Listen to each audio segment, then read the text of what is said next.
Talk About It Tuesday podcast, episode 6, brought to you by yours truly, Ashley Morgan, founder of Recycle to Riches.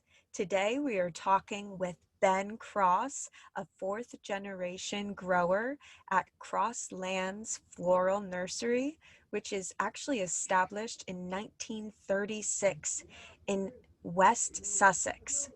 In today's episode, we answer the question, what should we do with our wonky flowers? We speak on the waste stream of the floral industry and Ben's solution for it. To me, Ben is truly a hero in the floral and farming industry. And without further ado, let's talk about it, people.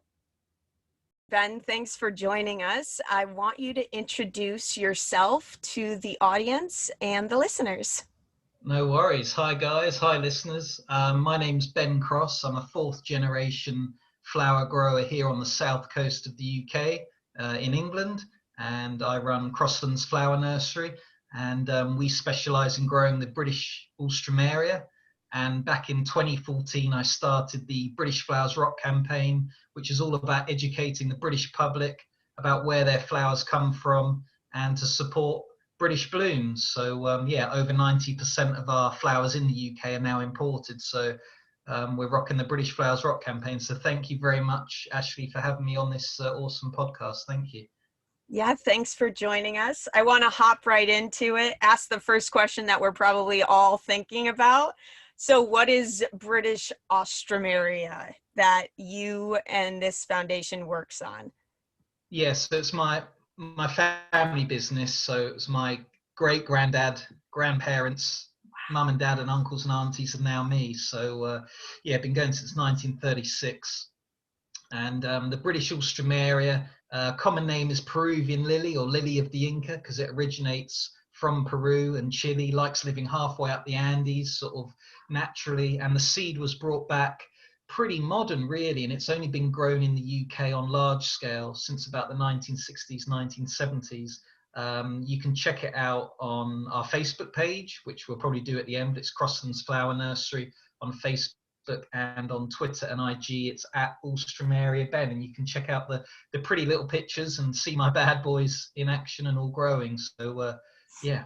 So I should have brought a vase with me or some flowers with me, shouldn't I, to show the listeners and viewers on the video here. But yeah, if you check out my IG, you'll see the pretty pictures and what Ulstramaria are. But as soon as you see them, they're quite a modern flower.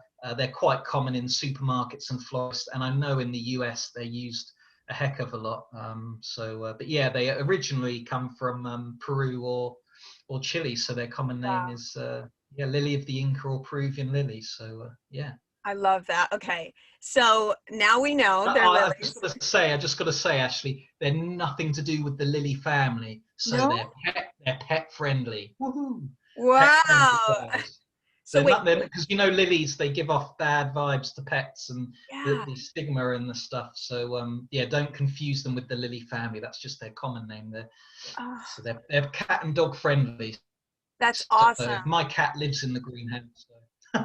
That's so good. So if you have pets, make sure you get these instead of the regular lilies. Exactly. Yeah. So I know this has been around you said fourth generation you are.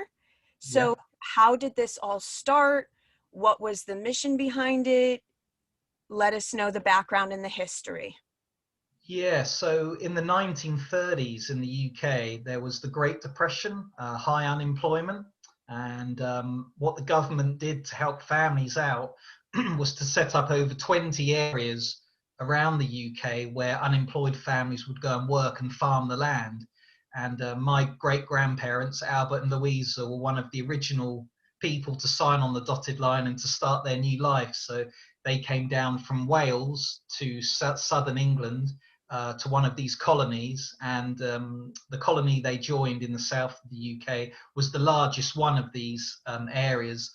It was known as the Land Settlement Association, so you can Google that. You can do Land Settlement Association UK, and even if you go on YouTube and type in Land Settlement Association, it's got loads of black and white videos of people picking the tomatoes and packaging them ready for the London markets and all of that. So there was about 140 market gardens set up where my great grandparents started. And then my granddad joined them after World War II. He met my nan down the road, who was from Portsmouth, the Pompey girl, had my dad, uncles and aunties on this colony. And then in 1957, my granddad bought his own bit of land. So it's almost the LSA, the land settlement, was seen as a bit of a Kickstarter, a crowdfunding thing back then. So the produce you sold off of your land on the LSA, the government took a percentage. So they'd go, Mr. Cross, I've got you that much for your eggs, that much for your cabbages, here's your percentage. And people getting on well with it were like, well, why are we doing this? Why can't we set up on our own? And that's really what the government wanted you to do. They wanted you to use the LSA to gain your growing experience and business side of stuff, and then to set up on your own, which Granddad did in 1957. Then my mum and dad, uncles and aunties took over from him and my nan, and then and now it's just me. So I've got about 20 odd people in my generation. So I've got one sister and lots of cousins in my generation, but I've been the only one taking it on, sort of in my blood, that I want to carry it on and carry on and do my bit for the planet, growing sustainable flowers. Because I actually did marine biology for over 10 years, from 2000 to 2011, and then I came back to the ranch in 2011, and as they say, the rest is history. So that's a really brief sort of background of where our roots began. And yeah, so it's from that government sort of initiative and my family's hard work and perseverance that we're still growing in 2021, which is very rare in farming, but even rarer in the cut flower trade, especially here in the UK, right? So yeah. That's wild. Then Yeah. I am gonna have to stop the recording. All right. So thank you so much for giving that amazing history. That's a beautiful history that you have. And I am just amazed that you wanted to take that culture on and actually do that, because that's kind of my fear. Like, I'm setting up this whole organization and maybe one day my lineage won't want to take this on and it'll just drop off. So you give me hope for the future generations. So Yeah. thank you for doing that. And I want to go a little bit into the campaign that you started, the reasons why, and how we can all get involved. Yeah, so even though obviously it's called the British Flowers Rock Campaign, things like Clubhouse and other apps, I've got talking to horticulturalists even in the US and Canada and your side of the pond. And I think you have the same problem. A lot of your cut flowers in your supermarkets, in your gas stations, in your farm shops, even when you're tucking down to your locally sourced cooked food in your restaurants, where's that flower come from that's on your table? You probably also have a lot of letterbox companies in America that deliver through the door. So just within, as I say, the UK, over 90% of that flour is imported. And we're not talking that they just come from Holland to the UK. They're coming from Colombia, Cambodia, Kenya, Japan, Ethiopia, and they take about 5 weeks to come into someone's home in the UK. So they'll probably get picked or cut, say, in Kenya or Cambodia, Colombia. Then they'll be transported into Holland. And then from Holland, they'll go into the big flower auctions. And then they'll go across the water from Europe to mainland UK. Then they'll go to a big warehouse. Then they'll go to a wholesaler. Then they'll go to a middleman. Then they'll go to a florist. And then they'll give them to your friend. And then to you, I mean, the carbon footprint. I did some work with the university in Lancashire here in the UK, and my flowers, even compared to just flowers grown in Europe, emitted 10 times less carbon. My flowers emitted 10 times less carbon than the ones coming from Europe. And also, obviously, mine are picked, packed, and they're either with someone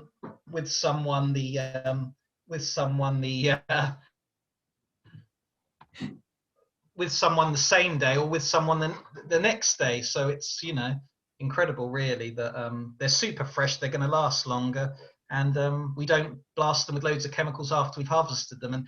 And obviously I've grown up as a grom, as a kid, messing about here in the mud, and I just thought everyone knew this problem. Like everyone in the UK just accepted it, and they were like, "Oh yeah, we'll destroy the planet," you know, getting all these millions of flowers in. And from 2011 to 2014, I tried to get help from the government, from our National Farmers Union, from DEFRA, which is the Department of Environmental Agriculture here in the UK. Quite, you know, top people, but Mm. they weren't helping me at all. Like I got no help from 2011 to 2014. So in 2014, I thought, well, I'll do it myself then. So I don't know if you can see, but it's on my t-shirt. Yes.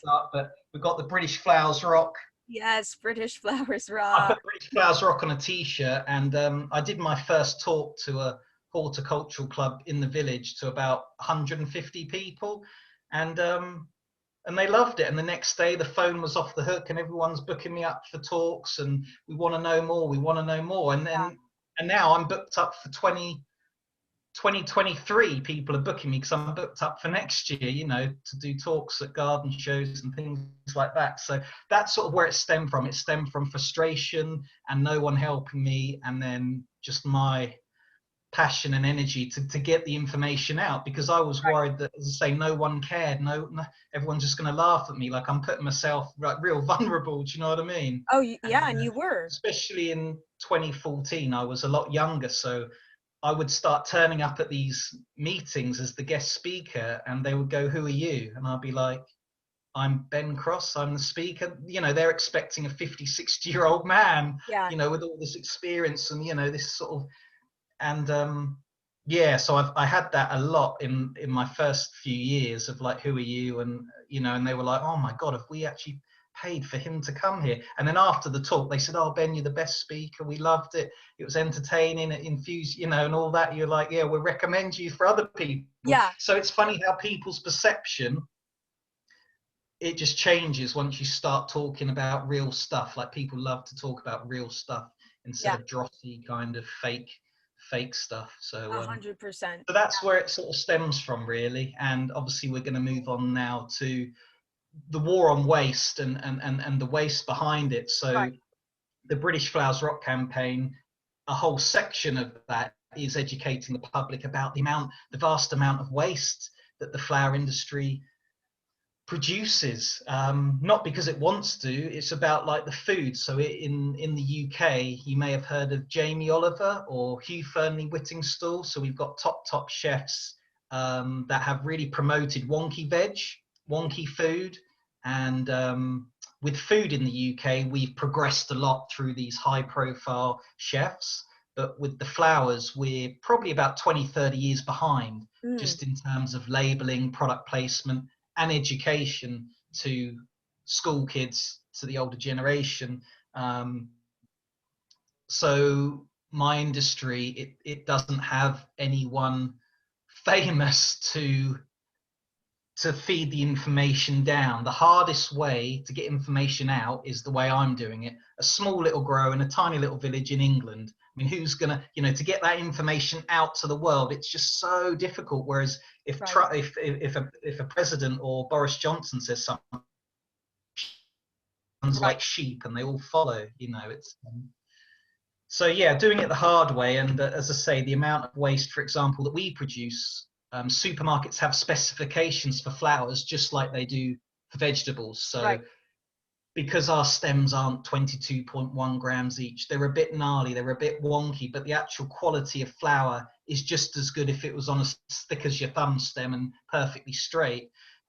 We discard tens and tens of thousands of stems a year, and that's just us on four acres, you know. So we now sell what I call the wonky flowers. So I call it the posy grade. So it's still 60 centimeters, 60 centimeter tall stems, which is bigger than your average vase size. And there's 8 to 10 stems in a bunch. And at the end of the day, it's a nice bunch of flowers, you know, that you can put in your home. Who's going to go and pick up a stem and put it on their scales and weigh it? I Right. mean, you know, it's just like the wonky parsnips and carrots. You're gonna roast them and grill them and cook them and put them down your throat. You know, All the it's same. perfection.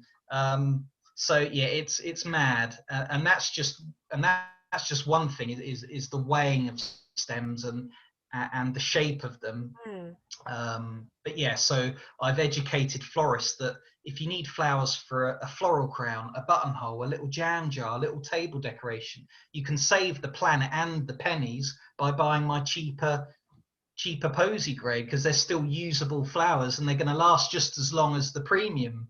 premium ones. So Posy so grade. I've sort of taken the Jamie Oliver wonky veg and just not reinvented the wheel. I've just copied it for flowers. Yeah, Right. Right. easy. And so Well, not that's easy, but is not it easy easy, to do? But yeah, but at least, yeah, you it's know, you easy to do, but it's not easy for the public to.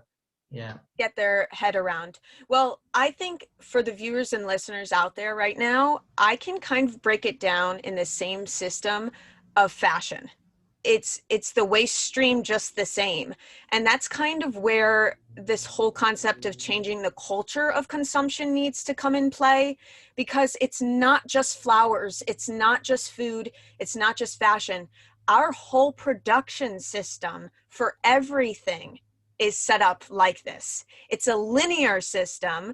It's about producing as much as possible, selling as much as possible. Um, and quite frankly, when we are trying to make the public have this appeal of our product, it's hard to market wonky things or misfits of articles of clothing or things that have a hole in it that need to be repaired.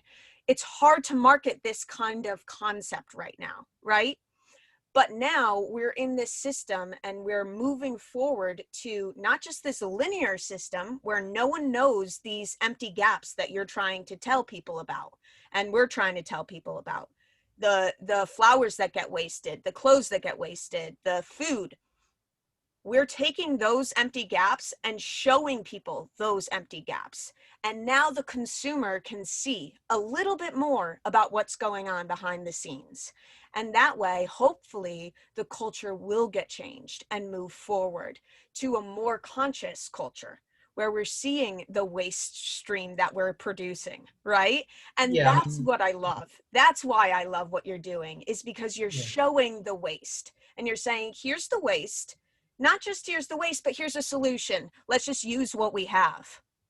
Yeah, so we've obviously put the same amount of love, energy, fertilizer, Water. processes into all of the supposedly inferior stems as well as the perfect stems. And it's all about just educating people that, why do you need a 90 centimeter chunky stem when you're going to use it for all these smaller things, or just want it on your bedside table or kitchen table or in your restaurant in those little Yeah. vial things. So it's giving that education whilst also giving solutions to how those flowers can be used. Yeah. I mean, I'm not a florist. I whack them in the vase and they arrange themselves. Yeah. I know how to look after flowers, but I don't know how to sort of arrange them in an art form as such. But I know how to look after them and how things can be used. So yeah, we're now selling thousands of bunches a week, the thousands of the wonky bunches a week, Beautiful. just purely through the campaign, the awareness, education, doing wicked podcasts like this, and people sort of understanding what we're about here at Crosslands, really. And as I say, that byproduct is just one thing of the waste in the flower industry. You think about the number of flowers that go around the world. There's Right. probably more plastic packaging in the flower industry than there is in the fashion industry or any other industry. You think of all those cable ties, all those plastic nets over Wraps. each individual bud, and then the plastic around them. And you pick up the bunch of flowers in a supermarket. What have they attached to the bunch of flowers down the bottom of the bunch? The Plastic. plastic sachet of flower food and the Yeah. plastic sellotape attaching the plastic sachet to the bunch of flowers, let alone the man-made gunk and chemicals and rubbish inside that sachet. With Mm-hmm. my beauties, you don't even need any of that flower food. You don't need any of that packaging. So florists that collect from the nursery, they can have a raw product, no packaging at all. Mm. And when we have to, so we transport about 100 boxes a week around the UK via courier network. They go into reusable, recyclable boxes, and the packaging we use is also reused and recyclable as well. So for example, any delivery we get onto the flower farm, I keep all of the packaging and I just reuse that in my boxes. I don't have a Crosslands Flower Nursery flower box. I just use all these random boxes, because at the end of the day, it's going to turn up at someone's house. They're going to go, what's in here? They're going to be curious and open the box, and then they go, ah, yes, they're Ben's flowers. Oh, isn't he clever? Yeah, he's used an old box. That's Right. great. And then they don't feel bad that they're throwing away a Crosslands box. They're throwing away a box that, I don't know, has got sellotape advertised on Yeah. it or other advertising on it or something. Yeah. As long as it gets there and it's safe, people just, they don't care. They actually email me back or text me back, oh, I like the way you sent it in a rubbish box, because we don't Yeah. have to worry about recycling it. It says recycled and we reuse it, and we don't, the customer doesn't feel so bad about receiving something that has True. packaging on it, because they know it's not been made or created by me. I've reused it. So there is so much packaging and plastics and waste like that the consumer doesn't even get to see. A bit like with fashion, you Mm. get to see the clothes on the rail in the shop. You don't get to see any of the packaging, how it went around the world. And it's the same with flowers. You don't get to see all the cable ties, how it was packaged in the boxes.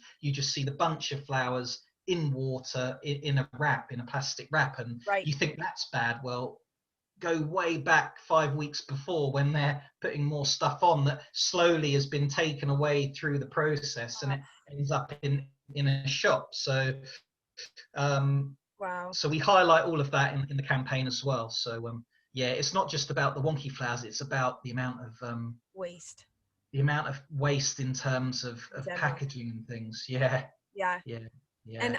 And so that was kind of one question in my mind, some people may ask, like, why focus on wonky flowers? Because, that's an organic material that could be composted and be just fine in the waste stream, right? But Ben's not only focusing on the wonky flowers of the organic material, he's saving the plastics, he's saving the shipping containers, he's saving all of that Boxes, yeah. process, the boxes, all of that, and the process of the shipping. Because do you go on with a car, or do you use a shipping method when you're delivering? So the good thing about the crop that we grow is that basically we send nationwide, all across the UK, Nice. and the crop that we grow, the Alstroemeria, it's absolutely fine for 24 hours in a cardboard box in a normal courier van. Wow. So it doesn't even have to go into hydro packs, which are plastic containers with water in and more chemical flower food in. It can just go in a box in a normal van. So obviously a lot of flowers, they go around our country in chilled vans, which are running on electric and more Right. carbon, whereas mine are quite happy just in a normal van, in a normal postal van. But also flowers that go around the world, it's a bit like Han Solo, sort of in Jabba's palace, sort of cryogenically frozen in time, because they're pretty much frozen at about 0.5 degree, pumped full of chemicals to keep Ugh, them looking fresh. And it's incredible the amount of processing that goes on to get flowers shipped around the world in these chillers. Whereas, as I right. say, mine, well, freezers, we just chill ours. So our storage facilities are pretty much turned off between November and March.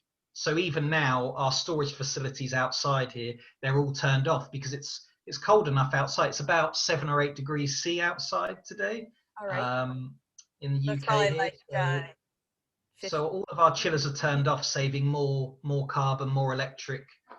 Whereas flowers, as say, that go around the world, they're pretty much frozen at 0.5 degree to stop them opening up in transit. The buds opening in transit, Crazy. So it is absolutely mental. It is.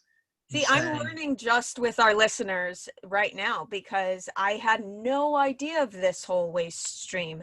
I was just that kind of consumer that, I never really buy flowers at the grocery store because I understand it's like, why? You can buy seeds, grow your own flowers if you want flowers all the time. You know what I mean? Make your own if you consistently want them in your house, right?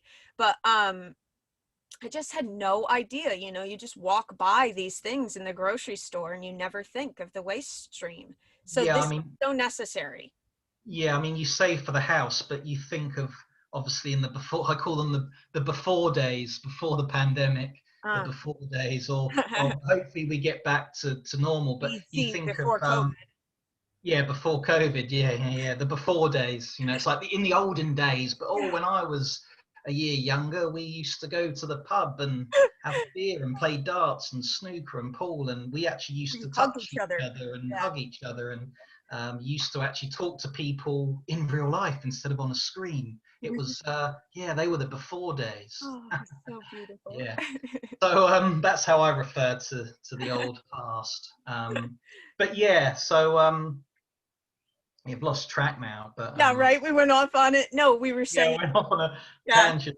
But no, that's what I was But no. saying. So yeah, you say that flowers are for the house, which they are a lot of the time. But you think of the amount of restaurants, cafes, hairdressers, offices. A lot of people have weekly flowers, and then you think the events, weddings, um, Valentine's Day, the big events. So Graduations. flowers aren't just used for the home; they're used in a lot of situations. So and a lot of people in the UK, they just live in flats and they don't even have a balcony, or they don't have a garden, or so flowers are seen as well, flowers are supposed to be sort of fresh, romantic. It's to say you're sorry or get better, get well, happy birthday. And what's romantic about not knowing where they've come from? How have they been harvested? You know nothing about the traceability, and you're basically giving someone A dead thing. it's basically taken loads of carbon to produce,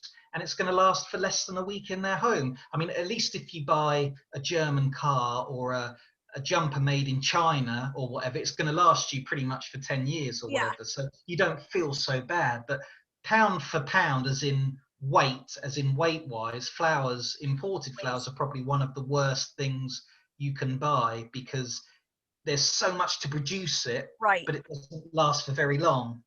Waste You know, per lifespan. yeah, it's for the weight, like when yeah, pound for pound, as in the It's weight of not something good. or longevity of something. It's pretty up there. It's pretty high, because like with fashion, if you look after your clothes, it can last forever. I Years. mean, Yeah. talking about clothes, I get most of my clothes from thrift stores. Yep. You know, Yeah. three quid, £3 for a pair of jeans or whatever, and yeah, you're buying it, but it's secondhand, it's good enough. Do you know what I mean? I'm not fussed, you know. Oh, yeah, of course. So, but thrift stores, I think, are definitely surely the one of the ways to go to Yeah, reduce fat, because everyone's talking about slow fashion and how can we make clothes better. Well, it's like me, let's use what we've got. People are exactly. throwing away tons and tons of clothes an hour in the UK, tons and tons of clothes an Same hour in the just in US. the UK. And so it's probably more in the US. You're probably like tens of Oh, tons yeah. an hour of clothes. Yeah. So but yeah, so it's that everyday life, and flowers, that fleeting romantic thing.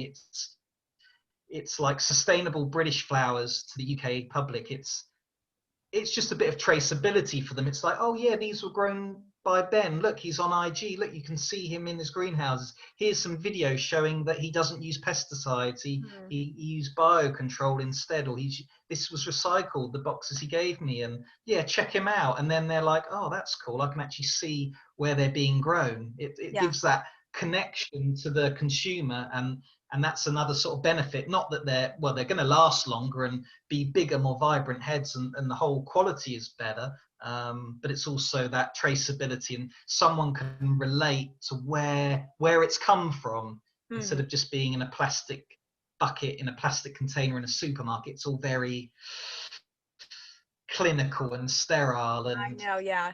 yes, you've tried to say sorry and happy birthday and get better, but I'm not so sure. And a lot of people don't actually like to be given flowers because they feel it a bit cringy, you know, a Yeah, bit same. awkward. Yeah, I mean, I never buy flowers, obviously.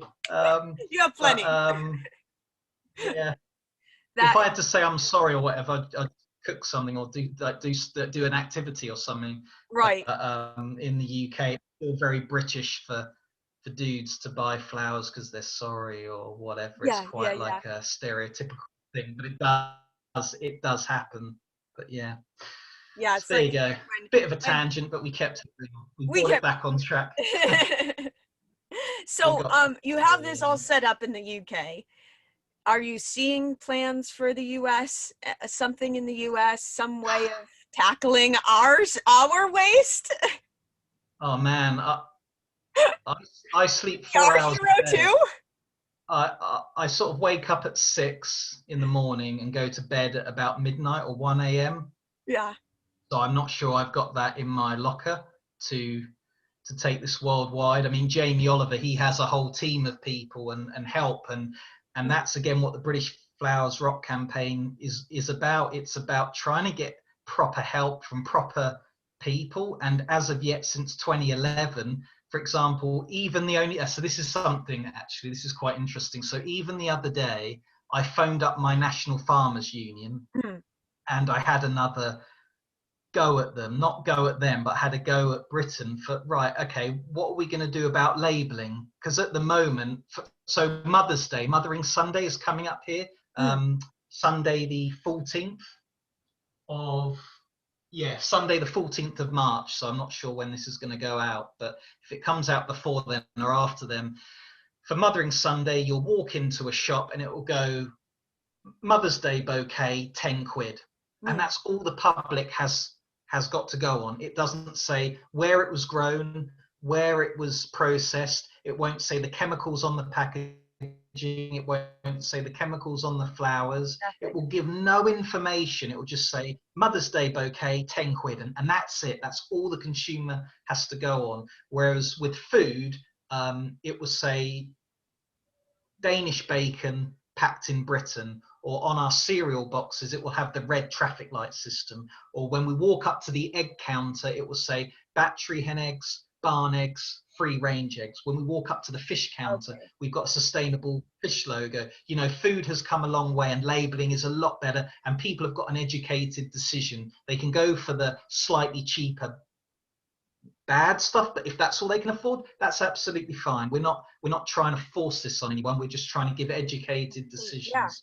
But with flowers, as I say, it would just say Mother's Day bouquet, 10 quid, and that's it. And it's just not good enough. So Yeah. I got in touch with the NFU again, and I said, look, what can we do about it? And they said, oh, give us your details again, and we'll get back to you. And I wasn't expecting anything back.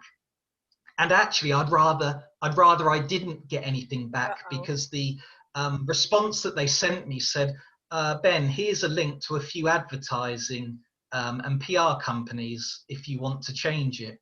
And I was like, I don't have the money. I don't have the money to, to What? package my own things. I mean, this is That's where are their ridiculous. brains at?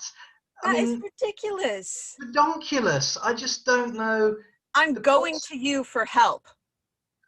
Why Well, would you just like, yeah, it's insane. They totally didn't get me. They didn't get me, and they're supposed to. The NFU are supposed to represent farmers and growers you. here in the UK, and Yeah. I said, no, it's got to go to the government. And if it's Kenyan flowers, it has to say from Kenya. If it's Brazilian flowers, it has to say Brazilian flowers. And if Mm-hmm. it's British grown, they should bang on about it and have a separate area of the supermarket where they're selling seasonal things. So people have got an educated decision and they can Yes. go where they feel comfortable to spend their dollars or pounds. And they gave me a response back saying, oh, Ben, here's what you need to do. And I was like, No. they totally missed me again, and that's what I've spent since 2011 now to 2021. That's 10 years. Yeah. Got absolutely nowhere. I've got more Right. speaking to lovely people like you. Do you know what I mean? The But they public. just don't. The Yeah. people at the top, the people in power, they're just so oblivious, blind, ignorant. Mm. Mm. Um, So To maybe, basically a farmer to try and get help, they just put that pressure back onto you, saying, right, "Oh no, that's your job." I'm like, right. So what are they there for yeah, then? What do they do? yeah. What am I paying my annual subscription for? Yeah, exactly. Right on, sister. I don't understand it. The mind boggles. But that's the situation we're in. We've got no one in government. We've got no one in our industry Yep, who's actually keeping it real. And because flowers in the UK are seen as quite a fluffy bunny country cottage garden, everything's all right. lovey-dovey and beautiful, but there are people like me in the world where it's my life, like it's my living. And if we can grow something of quality in a sustainable way in our own country, why do we have to import things from around the world when we can do it just as good in our own country? I'm not against cultures and things like that, but Right. my mind just boggles that when our governments say we want to be carbon neutral by 2050 or 2030, Thank but you. they're still willing to send all this rubbish in and not give their own people support, Thank you. And why not give me, I'll tell you, some grant? that's why their date is 2050 and not earlier, because they actually are not taking steps towards it, because we can do this earlier. uh, It doesn't need to be 20 freaking 50. We can do when this it's earlier. 2050, I'm not going to be around, but Yeah, what I mean, where yeah, what is it? Even 2030. Honestly, a lot of people are saying 2030. well, Listen, some supermarkets on their Twitter accounts have got 2030, we but don't I don't. have time. We don't have time. We need to take action immediately right now. We don't have time. No, So, I know. anyways, maybe we shouldn't get so down because No, no, no. we're No, but like that's always what I in do. this. That's exactly the British Flowers Rock campaign. It's entertaining. It's straight to the point. Yep. It's visual. People know what I'm banging on about. British Flowers Rock. Oh yeah, what's that? And then they soon get it. Yeah. Over 90% is imported. All the chemicals, all the carbon, all the packaging, and they're like, whoa, they're like blown away Yeah. within an hour. So someone talks to me for an hour. After that hour, they are when they go shopping for food and Oh, flowers, yeah. they're thinking about it in the same levels, and that's all I aim to do. Just people just think about it a little bit more. Do you know Yep. what I mean? Yep. I'm there with you. Yeah. I'm totally going to be thinking about this totally differently after this combo. For sure. So, we're in a global pandemic right now. We all know this. We're filming it in the middle of a pandemic. That's why we're on Zoom. And you're in the UK, so I can't go there. Um, but how has this been? What has COVID-19, how has it affected you guys? Has it affected you? How did you recover? What's up? I'm checking in with you, organization to organization. It's been nothing but a positive. It's been a revelation. The last year has been Wow. the busiest year in our history since 1936. Wow.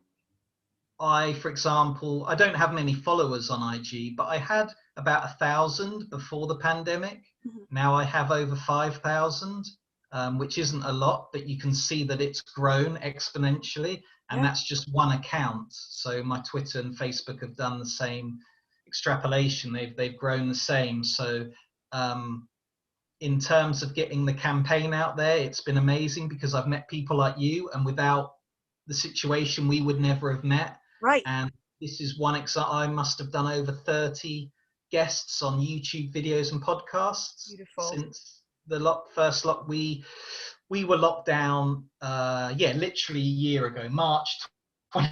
Oh Yeah. my gosh, March 2020, the UK was locked down, Yeah. and it's still a year. We at the moment have got a date of June 21. June the 21st is when apparently no social distancing, no masks, and we can see Oh, people that we haven't seen for a long time again. So I've got that on my calendar. that uh, is but yeah, since lockdown, literally within, I think it was in the first week of lockdown, I had the local TV network come out to see me because we were all fed up of seeing people in PP and yeah. depression and all of that. And they wanted to come to a business that was still able to operate, Right.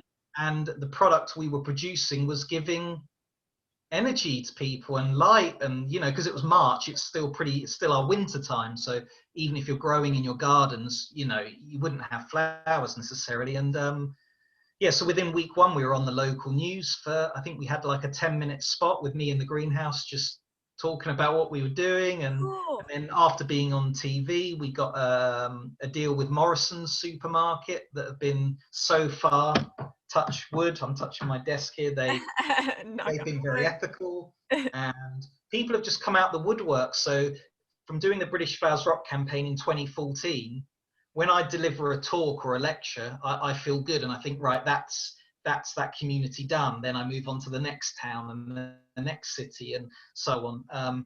But all those people that I'd visited all through the years, they started emailing me and phoning me, say, "Oh, Ben, how can we help? We want to buy your flowers. How do we get 100 bunches sent to the care homes? Can Nice. you deliver flowers to the hospitals for the nurses? Can you do that?" And then it just started. Whoa, what is going on?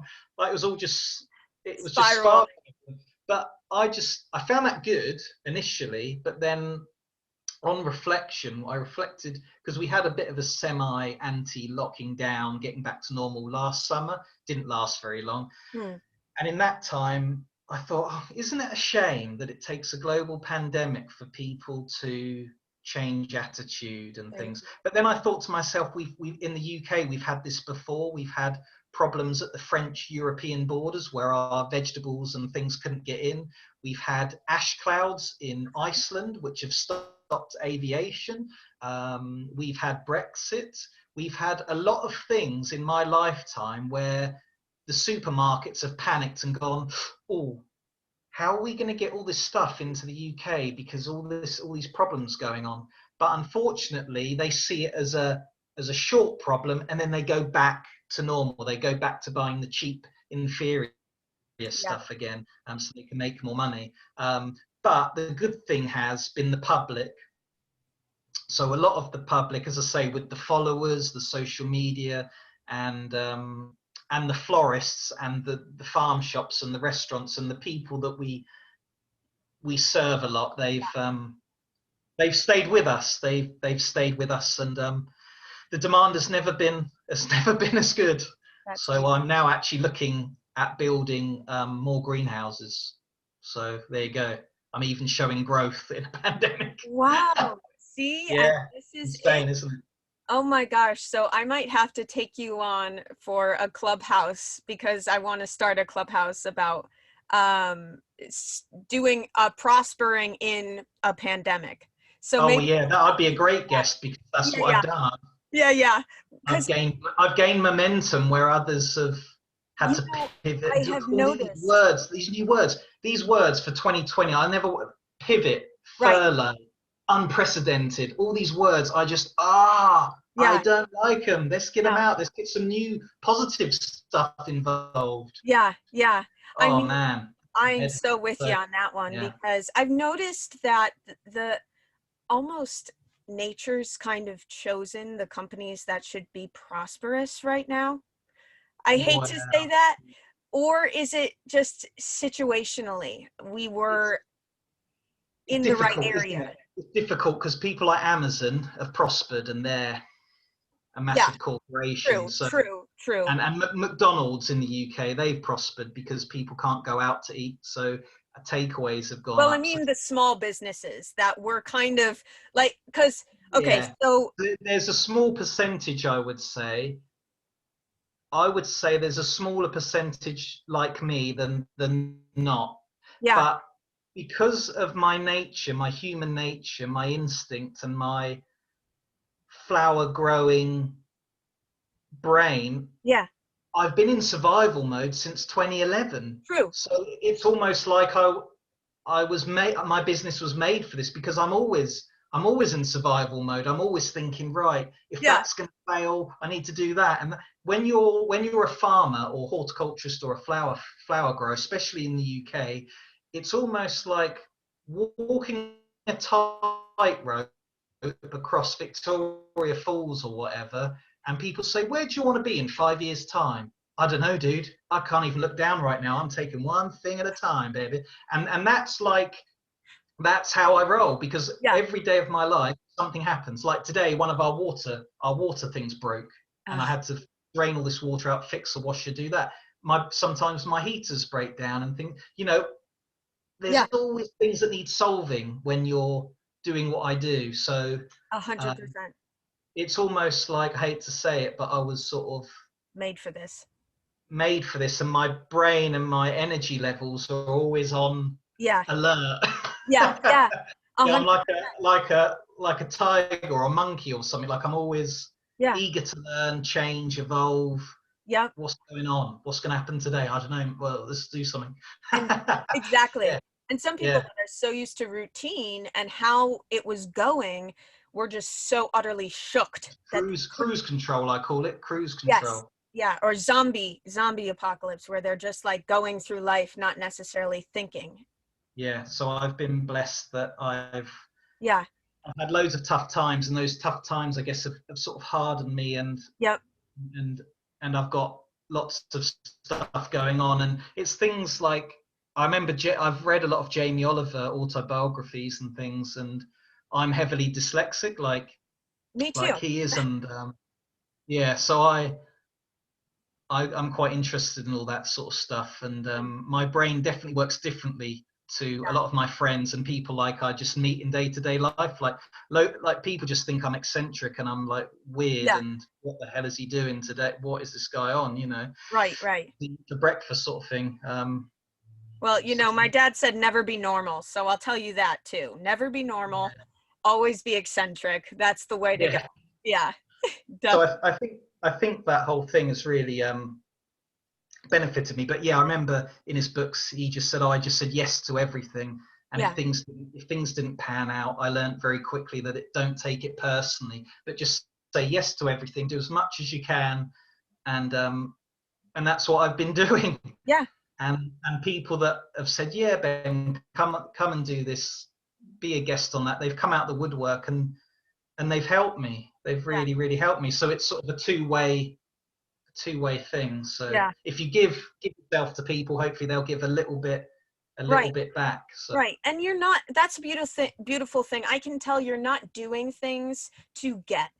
That's the beautiful thing, Ben. And you're just doing. no, I'm not It's money just money you. orientated. So that's another thing that a Exactly. lot of businesses have gone, right. Our profits are down. Oh gosh, Yep. money, And they money, get money, money. depressed. Yep. But for me, it's like it's the message. Like the British Flowers Rock thing has got really good and bloomed and blossomed, and it doesn't matter. I haven't got any money for that, but it doesn't bother me Same. because I'm causing more mayhem. I'm causing more messages and people to change their attitudes and things like that. That Yeah. for me is more than money can ever buy. Yeah. What if someone always says, "Oh Ben, if you had a superpower, what would it be?" And mine Right. would always be mind control, because it's so powerful. Like people say, "Oh, I want to fly." Well, if you've got mind and that beautiful Yeah. you can build stuff to fly. You can do anything you want. If Yeah. so, that would be my one super thing is mind control, and just, yes, figuring it all out.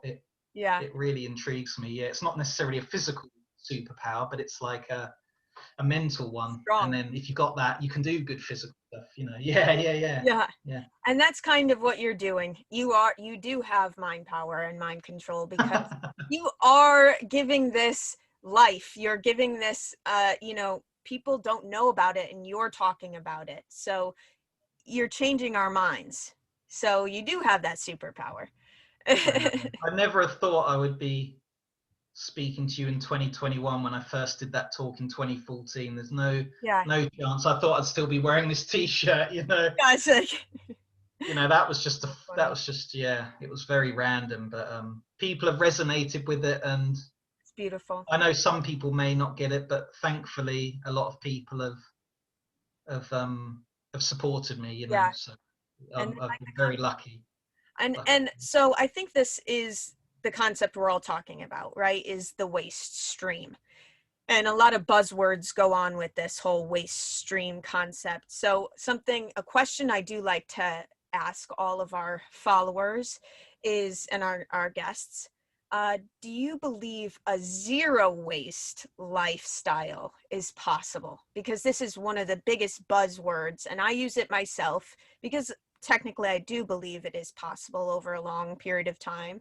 But what do you think about that, Ben? I mean, you deal with waste, you help us in our waste stream. So what do you think about it? Yeah, I mean, even though I'm very, very careful with everything I do, I am sure on a daily basis I put things in the bin that can't be at the moment recycled or reused. So the only way it's going is going to go into an incinerator, which is then going to be burned, and the fumes are going to go into the atmosphere, Yep. and that's the problem. But I believe we are getting there with um, renewable energies and better cars and less materialistic people. um, I mean, who would have thought, 10 years ago you had to wear a shirt and a tie and a suit and some shoes. I've never owned a pair of shoes in my life. I wear trainers, and I hate things around my neck, so I Yeah. always wear no tie, and I might put a jacket on, a t-shirt with a jacket over the top. And I've been into meetings like that, and they look at you going, oh my gosh, who's he? But it doesn't matter what you wear, it's things like that. People's minds have to change and Yes. go and change. Otherwise, there's always going to be waste, because people are going to feel that pressure to be better, to buy that, to get rid of their PS4 and get a PS5, PS6, in the future a PS10 or whatever. I don't know, but Mm. hopefully over time there'll be more people like me Yeah. and us, that will mold themselves and mold their lives into more efficient, Yeah.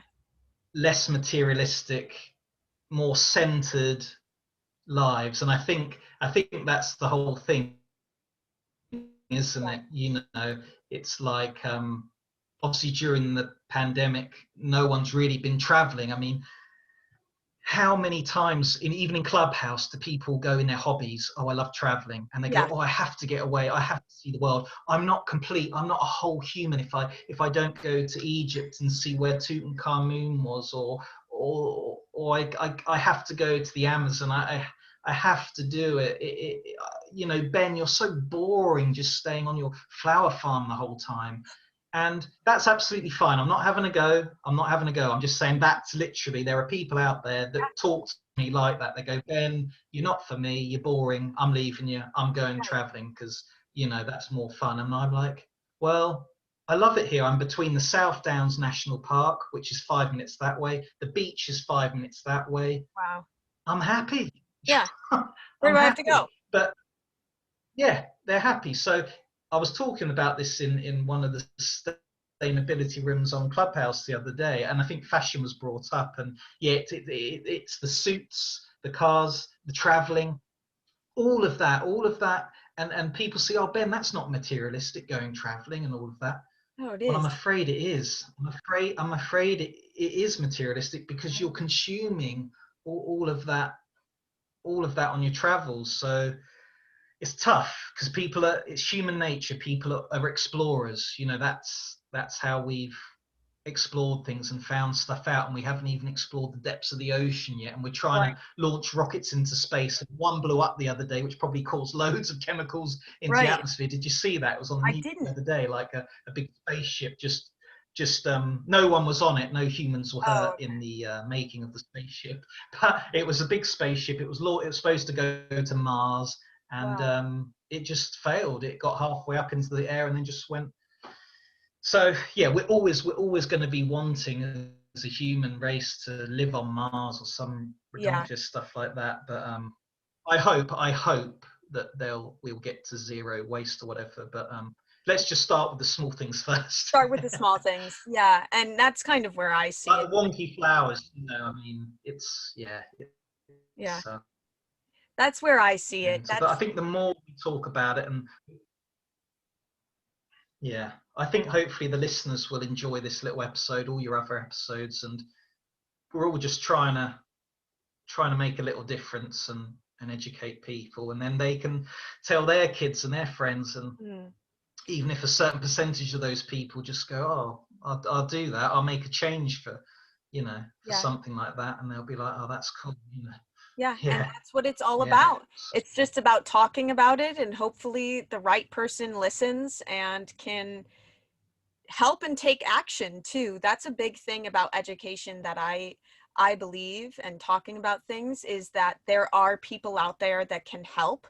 And we just need to get the word out there enough for the right people to listen. So, with that being said, I want you to introduce how people can connect with you and how they could help you if they wanted to. If they're listening now and they're like, I need to get involved, how can they do that? yeah. Don't feel obliged, listeners, but if you've made it this far through the podcast, me rambling on, I'll give you a medal. So yeah. But yeah, so people can reach out on IG and Twitter, which is at Austramaria Ben, and I'm sure Ashley will put that up in the comments section and things like Yes. that. I'll give her the correct spelling for that. Or you can type in Ben Cross. I think if you type in Ben Cross to IG, it will come up as well. And then give us a little follow and like on Facebook, which is Crosslands Flower Nursery. So What should we do with our wonky flowers? And this episode was really meant to bring solutions for the floral waste industry that not a lot of people understand. We hope that you learned and listened and grew from what Ben had to offer today. Please join us next week on March 23rd, 2021 for Talk About It Tuesday podcast episode number 7, where we answer the question, how does sleep directly affect sustainability? Speaking on this subject is Nancy, the founder of End No Sleep, a nonprofit. Until next week, let's never stop talking about it, people. Thank you, and I hope you have a beautiful week.